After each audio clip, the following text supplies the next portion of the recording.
سوال: حضرت آدم علیہ السلام اور حوا کے فرزندوں کی تعداد؟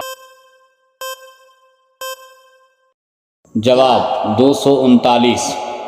سوال: بیٹوں کے ساتھ بیٹی بھی پیدا ہوتی تھی؟ جواب: جی، ایک وقت میں ایک بیٹا ایک بیٹی پیدا ہوتی تھی۔ سوال: قابیل کے بعد کوئی بیٹی پیدا ہوئی؟ جواب: نہیں، کوئی بیٹی پیدا نہیں ہوئی۔ سوال: حابیل کے ہلاک ہونے کے کتنے سال بعد بیٹا ہوا؟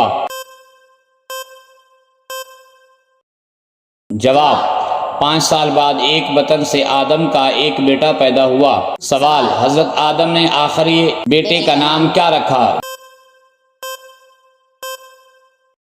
جواب: اس کا نام شیش رکھا گیا۔